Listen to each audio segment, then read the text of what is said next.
सत साहिब भगत जी दास के चैनल को सब्सक्राइब और घंटी को जरूर दबा देना ताकि मालिक की हर नई वीडियो आप तक पहुंच सके। तीनों देवा कमल दल बसे, ब्रह्मा विष्णु महेश, प्रथम इनकी वंदना, फिर सुन सतगुरु उपदेश। अब पुनः स्थापना होगी शांति की।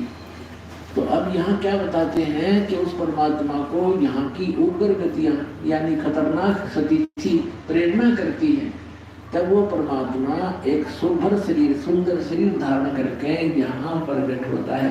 जैसे 600 वर्ष पहले आए थे, उस समय भी वो जो अध्यात्म मार्ग में लोटा खसोट दी थी, ऊट भूत की पूजा होती थी, ये ग्रह लेके बल्ला रखा था सबको।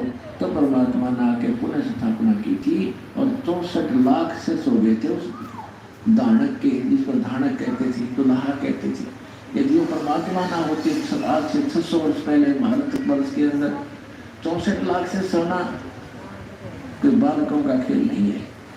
और सबको परमात्मा ने भक्ति से चार्ज किया, उनको सुख दिया, उनके आने वाले बच्चे उनके घर में जन्म लिया, वो अच्छी आत्माएं हुई। तो अभी तक चल रहा था, हमारे समाज में शांति बनी हुई थी। अब ये 50 वर्ष से उड़े बिजली गिरती जा रही है और अब तो पूछो ही मत। हे भगवान, जहाँ देखे माया दिखाई देती है, कोई शराब पी रहा है, कोई मांस खा रहा है, सरेआम हो गया। और कैसा हाहाकार, कोई सुल्फा पी रहा है, कोई बीड़ी पी रहा है, पूरा मानव दूषित, वातावरण दूषित हो गया। तो अब इस भक्ति से पुनः स्थापना होगी भक्ति की और विश्व में शांति की। परमात्मा का वचन है, ये तो होगा ही होगा। तो अब देखो क्या लिखा है, वेद क्या बता रहे हैं परमात्मा के विषय में। देखिए, हम ऋग्वेद मंडल नंबर 9 सूक्त 1 मंत्र नंबर 8 पढ़ेंगे। उस पुरुष माने परमात्मा को उग्र गतियां यानी भयंकर स्थिति प्रेरणा करती है और भासमान शरीर को यानी सुंदर शरीर को वह पुरुष वह परमात्मा प्राप्त होता है।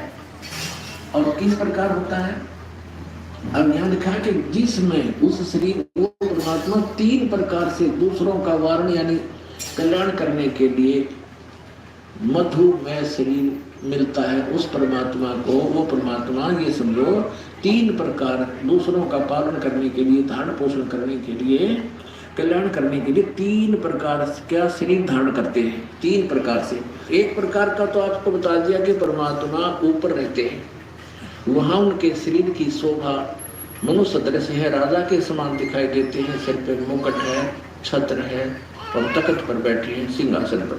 और उनके एक रोमकूप में करोड़ सूर्य करोड़ चंद्रमा मिला दे, ऐसी रोशनी है उस परमात्मा की एक रोमकूप की। बाकी शरीर की कितनी होगी अंदाजा लगाया जा सकता है। और फिर वो परमात्मा दूसरी स्थिति में जब आता है, एक नवजात शिशु का रूप धारण करता है, तो दूसरी स्थिति बताई जा रही है। देखिएगा, ऋग्वेद मंडल नंबर 9 सूक्त 1 मंत्र अब 9 पढ़ेंगे, ये 9 माह है।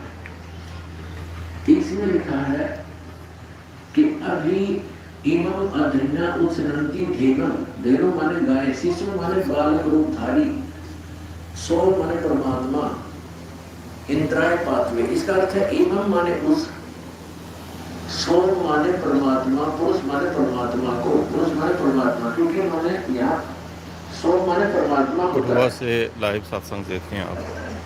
ये देखिए, शुरू में तो सूक्त के प्रथम मंत्र में सोम शब्द है। ऋग्वेद मंडल नंबर 9 सूक्त 1 मंत्र 1 में, इस 1 में ये सोम शब्द है। सोम माने परमात्मा। तो यहाँ से सोम ऋग्वेद मंडल नंबर 9 सूक्त 1 मंत्र 9 में सोम शब्द है। सोम उस परमात्मा को, उस पुरुष को, परमात्मा को जो शिशु रूप धारण करके आता है कुमार अवस्था में यानी बाल्यावस्था में। अभी अधन्या माने अहिंसे में लिख दिया उन्होंने, अध्याय माने अभी माने पूर्ण रूप से सब प्रकार से, अधन्या माने बिना धनाई, धेनो माने गौवे।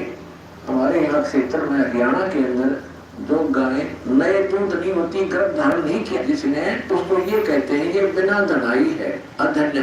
क्योंकि ये कुछ शब्द हमारी लैंग्वेज में संस्कृत के, कुछ पंजाबी के, कुछ वैसे अन्य भाषाओं का भी समावेश है। जैसे अब इंग्लिश वर्ड भी रहे होंगे शब्द हमारी भाषा में, ऐसे पहले से हमारे कुछ शब्द मिले हुए हैं भाषा में। तो हम अधन्या माने बिना धनाई, अभी अधन्या पूर्ण रूप से यानी कंवारी, देनो माने गौवे, उस परमात्मा की जो शिशु रूप धारण करके दिलवाता है, उनके परवरिश की लीला कुंवारी गायों के द्वारा होती है, ये वेद बताते हैं। और वो किस परमात्मा की हुई है? श्री कृष्ण की का इतिहास आपके पास जीवनी है, श्री रामचंद्र की जीवनी आपके पास है, जिनको आप भगवान माना करते थे, या ब्रह्मा विष्णु महेश की दिखा दो इतिहास, उन्होंने ऐसे कुंवारी गाय का दूध पिया। तो who is God? Kabir is God. और कौन कबीर? जो काशी माए के घाणक गुनाहा। अब देखो, हम ये पढ़ रहे हैं ऋग्वेद मतलब सुनते मंत्र 9 में, उस परमेश्वर को शिशु जो शिशु रूप धारण करके आता है, अभी अधन्या, इसको हम पढ़ेंगे कंवारी, अभी अधन्या कंवारी धेनो माने गौवे, गाय तीर्थ करती हैं, उसका पालन करती है। पालन की लीला कंवारी गायों के द्वारा होती है। और ये किस परमात्मा की हुई? कबीर गौड़ की। आपको कबीर सागर से प्रमाणित कर दिया था। और जिन महापुरुषों ने परमात्मा मिले और सत्संग लेकर गए, जिनको परमात्मा मिला, उनमें कौन कौन है? आदरणीय धर्मदास साहिब जी, आदरणीय गुरुदास साहिब जी, आदरणीय नानक साहिब जी, आदरणीय दादू साहिब जी, आदरणीय देवदास साहिब जी, गाँव चुड़ानी जिला जलंधर हरियाणा वाले, आदरणीय श्री किशनदास साहिब जी, गाँव खेकड़ा जिला मेरठ उत्तर प्रदेश वाले, और आदरणीय स्वामी रामानंद जी, जो ब्राह्मण थे, 104 वर्ष के हो गए थे, परमात्मा पुरुष में 5 वर्ष के थे, 99 वर्ष की एज के अंदर डिफरेंस था। कबीर साहब 4 वर्ष की में शरीर में थे जब शिशु रूप धारण करके प्रकट हुए थे, और 104 वर्ष के उस विद्वान पुरुष के छक्के छुड़ा दिए परमात्मा ने ज्ञान के अंदर। तब उसने कहा था कि मैं जब मानूंगा, मैं अंदर समाधि लगाता हूँ, मैं समाधि में आपके दर्शन कर लूँ। तो परमात्मा ने समाधि लगवाई उसकी, फिर लेके गए ऊपर सचखंड में, और भगवान देखा वास्तविक एक काल ने धोखा देने के लिए यहाँ पर स्वर्ग बना रखे,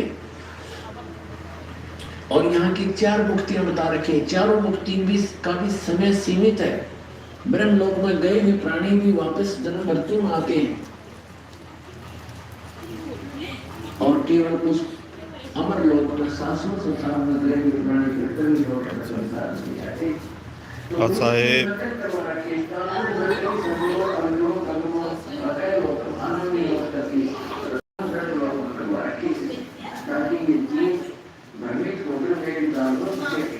अब समर्थ आते हैं, उनका ज्ञान समर्थ होता है, उनका काम भी समर्थ होता है, उनकी हकीकत समर्थ होती है। उस परमात्मा का ज्ञान अनुभव है, उसमें कोई त्रुटि नहीं है, और उनकी जो भक्ति